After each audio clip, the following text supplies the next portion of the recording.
are surviving, God knows how. I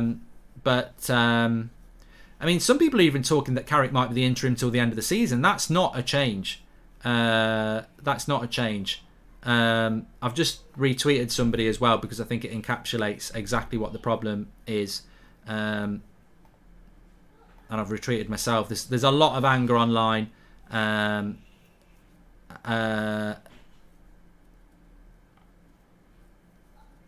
Romano's just tweeted as well. Phelan and McKenna will stay in Manchester United as things stand.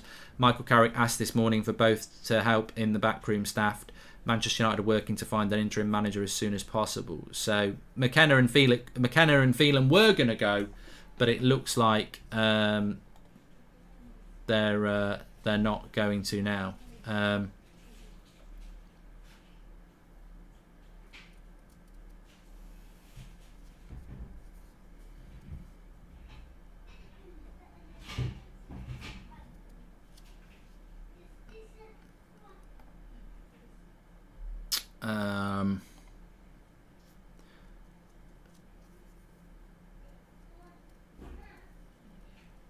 Yeah, so the situation is Michael Carrick is in charge of Manchester United until Manchester United find an interim.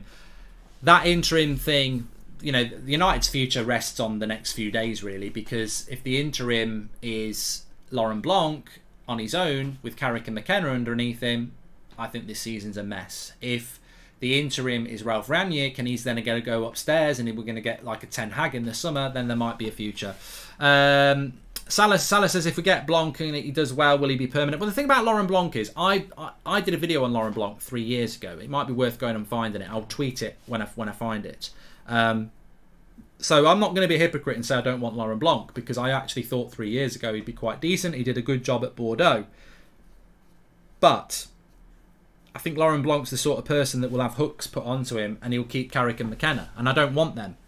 I don't want them. I actually think I think we're in a very odd situation at United, and I think we have been for a long time. But I think we're in an odd situation in so much that we don't know what the next step is going to be. We don't know where we're going to go, and we when you sack a manager, you expect to bounce.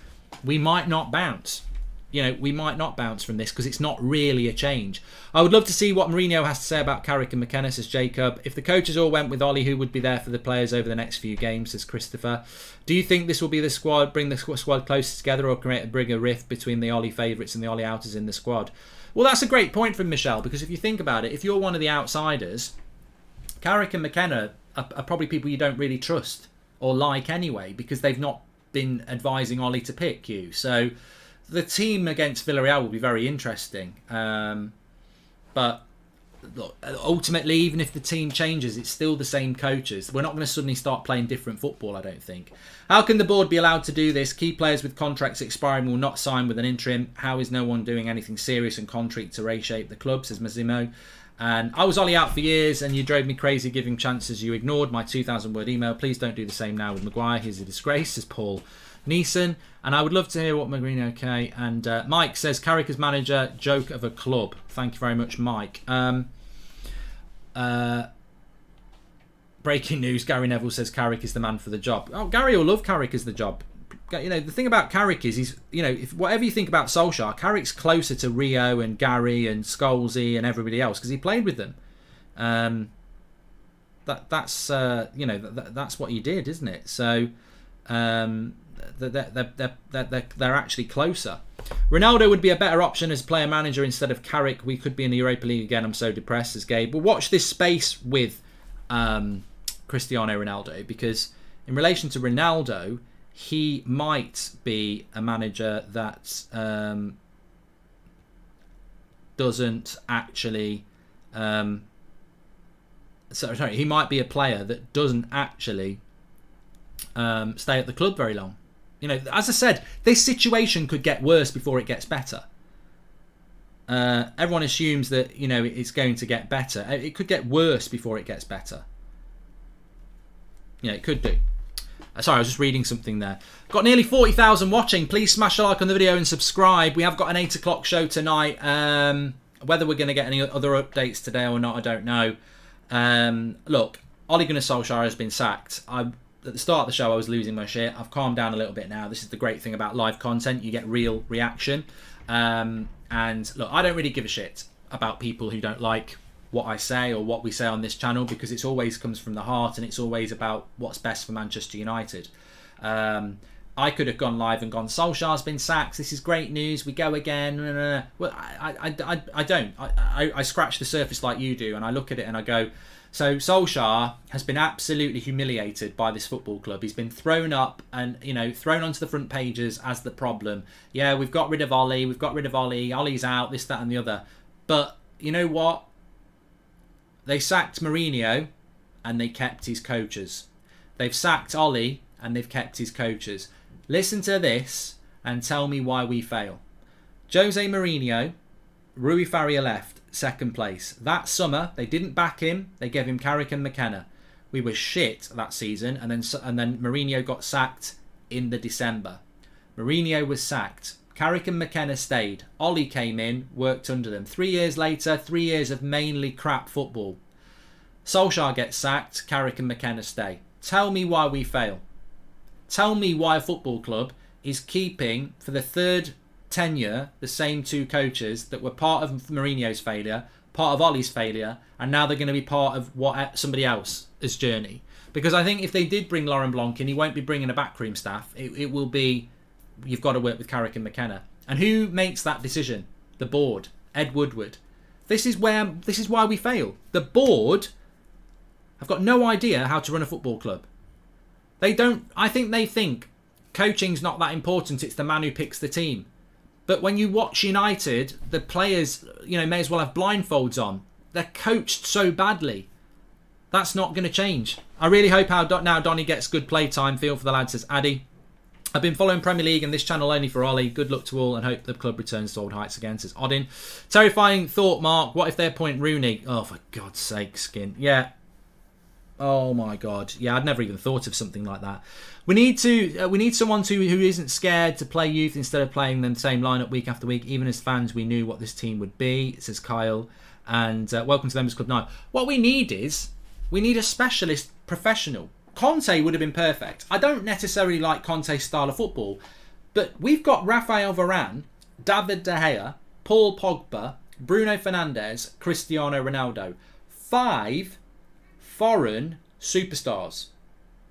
Now, I'll use the word foreign because I don't see foreign or British as anything different like the media do. But the reason I use those 5 players is that when you look at English players, they're overhyped. Oh, yeah, but they don't win anything.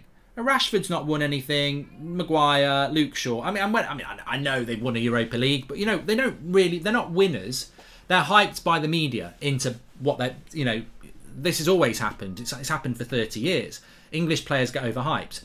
Foreign players come to this country and do well because they're very good footballers. We need a manager that can manage Cristiano Ronaldo, David De Gea, Rafael Varane, Bruno Fernandes, solve the Paul Pogba problem. You know, we need a manager to come in and those people need to respect them. They don't respect Carrick and McKenna and Fletcher. They see them as their mates. We need a manager to come in and reset this club and come in with authority, which is why Zidane would be perfect, but obviously doesn't want the job. It's why Conte would have been perfect. What we need, the board don't want, because what we need is somebody to come in and kick some ass and say, look, I ain't intimidated by any of you. I know how I want to play football. I know what I want to do, and this is how I'm going to do it. What United want to do is put somebody in who they can control, but by them, if you put somebody in who's a puppet that the board can, I mean, how weak do you have to be controlled by Ed Woodward? So Ed Woodward and the Glazers want someone they can control, but by putting someone they can control in, it automatically makes the players be able to control them as well. We need a strong manager, an experienced, strong manager. But they don't want that because that strong manager will then control the board and the board don't want to be controlled. So we're always going to fail because the board need a manager they can control. But if the board can control the manager, the players can control the manager as well. Would you take Scolari as an interim? I think he's had his best days, Nigel. Deng, thank you very much for your super chat. I just think waiting for the right manager with loyalty and philosophy is the best solution rather than just going for whoever is available. Ten Hag, says Rook. I disagree, Rook. I mean, you've got every right to say that, but it's, you know, it's a passionate show. But I disagree. Why? No football club should write off 7 months. Football, you know, I always like to give a bit of evidence. Tuchel came in January. Chelsea's football club were on their knees. Chelsea finished in the top 4 and won a Champions League in 5 months. Why would you write 7 months off? So much can happen in 7 months. Paul Pogba could sign a new deal. Donny van de Beek could become one of our best players. Martial could reinvent himself. Delot could become a really good right back. Eric Bailly could take Maguire's place and be really good. Those things aren't going to happen, but loads of things. We could win the Champions League. Loads of things could happen in 7 months, but they won't happen if we just stick with an interim and Carrick. That's not going to happen. So, football, you can't wait 7 months. Niall, welcome to the Members Club. I think we did that. Mark, I dread to think what they will do in the January transfer window. They won't spend. Stephen, they can't spend anything in the January transfer window. You literally cannot spend anything. Why is Carrick still here? I hope they also do not got over Rodgers. The guy is not even impressed at Leicester. I don't see him doing well at United. No, he's not impressed at Leicester. He's got them in a top 4 race for the last 2 years.